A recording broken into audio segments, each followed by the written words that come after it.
Hey guys, so it is part 2. Let's talk about what we're covering all today. In part 1, we showed you how we went about building the trunk setup and the tools that we used, kind of our techniques for how we worked with plywood and the templates and all those kind of details about how and why we did it the way that we did, and ultimately the outcome came out awesome. So thanks if you watched that first one. So today now we're going to talk about the finish work and how we went about carpeting this thing, the glues that we used for it, technique again, and then of course showing you the final outcome, which I'm really excited about. And I think you guys are going to love what we did with the little hatch door that hides all the fluids and tools and stuff. So let's get back into this.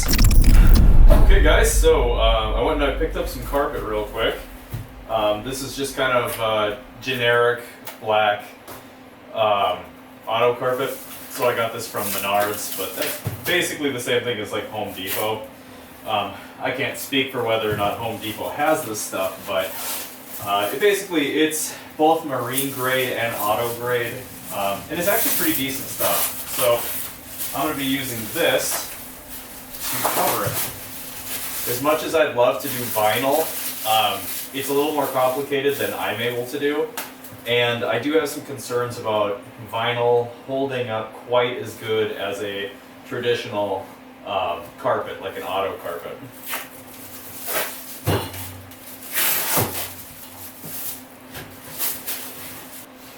Okay, let's talk about the glue that I'm using and kind of what my approach is going to be here, because we do have hinges to deal with. So this is 3M general trim adhesive, and this is what I was recommended by a buddy who does upholstery for a living. Actually, the same guy who did the paddle valve cover or housing for the air suspension. So this is what they use there. It's not cheap, but it's really good adhesive. It's better than the 3M Super 77. And so what I'm going to do is I'm going to apply that over both surfaces, so on the underside of the carpet, on the top side of the wood here. Let them tack up ever so slightly, so you just give it like a minute or two. Then I'll apply it down and start kind of pressing it and getting it to form and fit. And what I'm actually going to do is I'm going to cut out this seam afterwards. So I'll go through and I'll deal with this thing after everything is completely dried and where it's going to be. And then I'll worry about getting the seam correct. But one other thing I'm doing is I'm going to tape the hinges.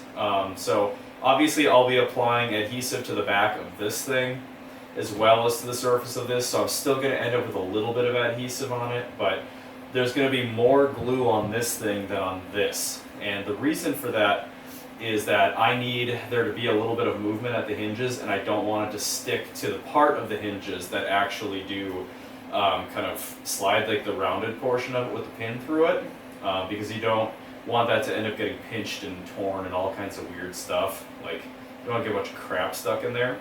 So yeah, we're going to see how this works. I'm going to cut this thing first to just kind of like a general outer size of it, so I just kind of know where to start from. But let's start first by putting down some tape on the hinges, and I'm going to put some plastic down because I know there's going to be some overspray with this glue.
So I'm doing it this way, just on this edge.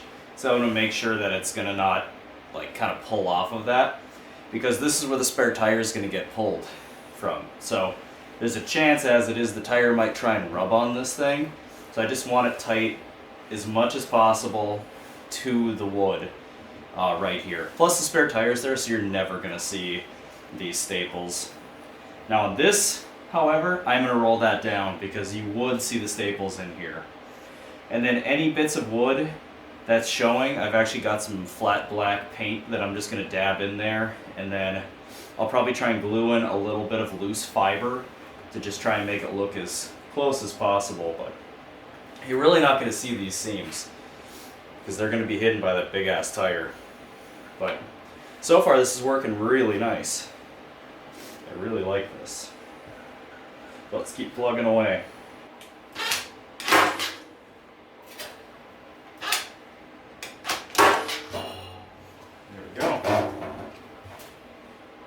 Too bad at all.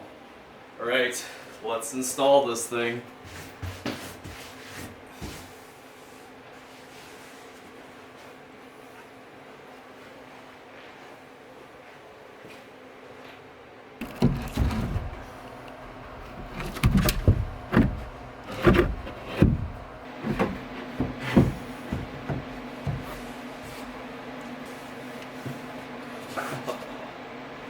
That's beautiful. Nice.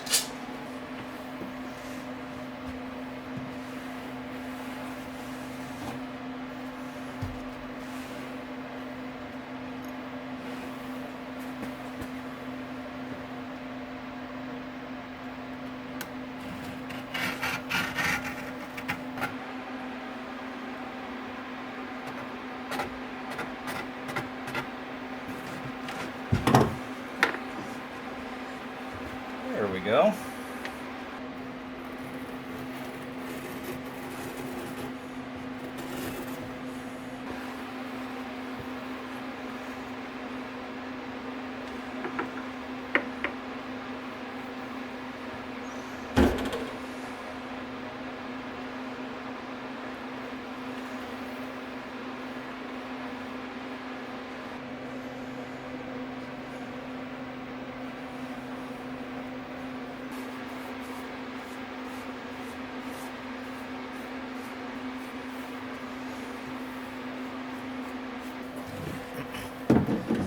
So the bracket I've got screwed in a little piece of wood as a spacer down here, and this little L bracket is going to work so that I can attach the pin, and that pin is going to just sit just a little bit below this level so that this guy can grab onto it. So I've got a couple of fasteners. I'm just going to toss this in real quick here.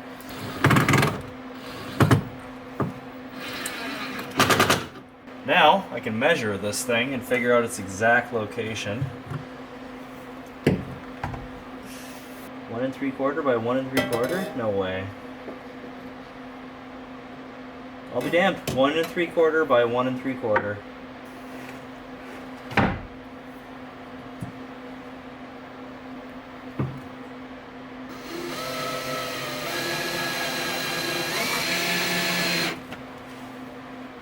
Perfect.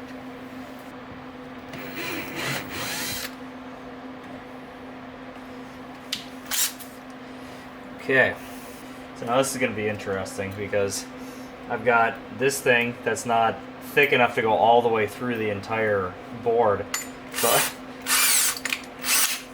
I actually got to take a drill bit, a boring bit like this, a mortise bit, I can't remember what they're called, and I got to take a little bit of this plywood off so that I can slide this guy on. So this sucks a little bit. This is not a precise science.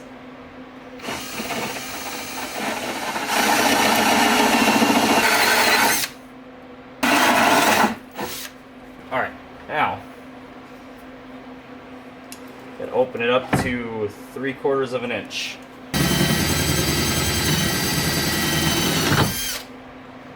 Ooh, yeah. Okay guys, so I've got this little teeny It really isn't like a very thick piece. It's meant to go through a hood. And I'm getting a little nervous about cutting too much further than like, there's about 3/8 of an inch of plywood left here, and I am going to try and like have some kind of soft close effect with this thing so that it doesn't slam, but still I want to like have as much meat as possible. So it actually fits, and you can't quite get the washer in that I picked up, but it actually seems like it's pretty strong. So I'm not sure that I'm going to worry too much about it yet. We'll see how it feels. If it feels like it's really not dispersing the load of holding this thing latched across enough material, because this is kind of a small amount of material. If it feels like that, then I'll address it later on. But let's actually just test this out and slide the pin in here and see what this does.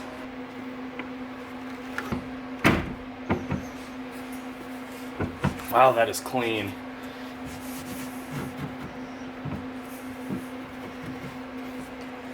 Wood.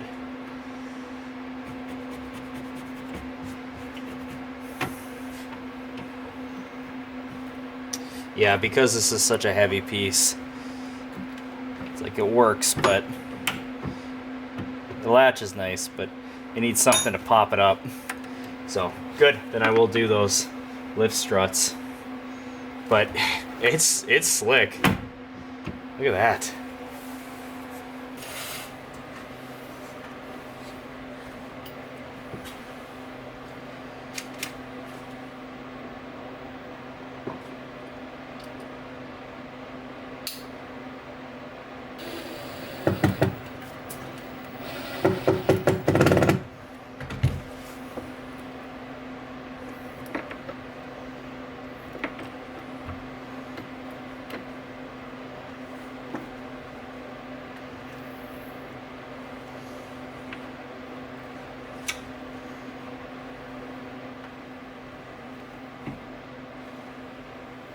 That's better.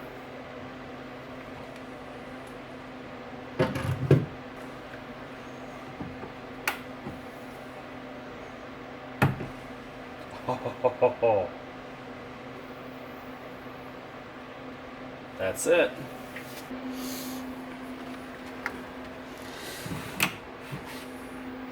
God, look at that. What a satisfying click.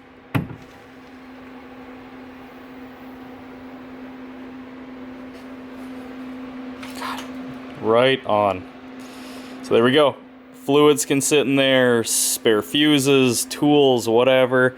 Things that you're hopefully not going to need on a regular basis. Just get stored away.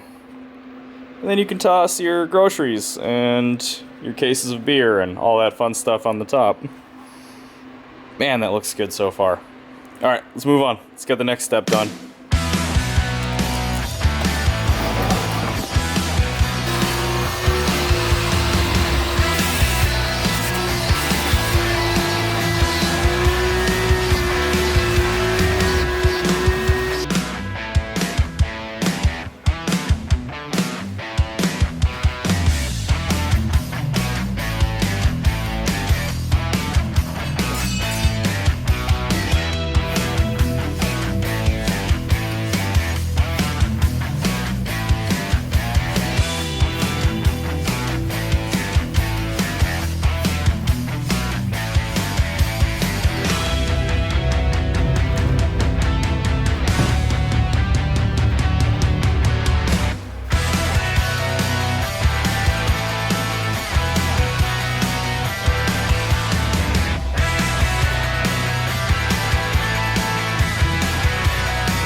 Okay, so my last step here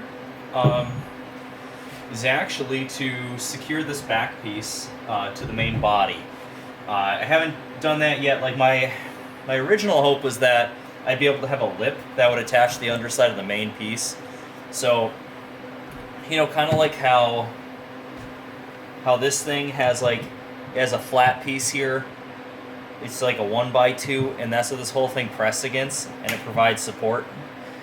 I can't do that over here because in order to fit this piece behind, you have to tuck it in. It has to point at an angle down here, which I think it would cause clearance issues. Because it'd be so nice if I could do that, because then I'd just run screws through here, and that's how it would permanently fasten. But I can't, so I'm going to have to use these little, I'm just going to have to use brackets. And normally I would make my own brackets, but I'm a little bit strapped for time. I want to get this done. I can always make something prettier later on. So I went to a hardware store. I picked up some mending brackets, they called it. I don't know why they call it that, but what I'm going to do is just, they've got a series of holes in them, and I'm just going to fasten one here, and then one towards the back, and that should be more than enough to just support the whole thing for now. Because back here is all supported weight-wise, so it's all fine. So I'm going to throw these on here, and then we'll wrap this thing up, talk about how this all went.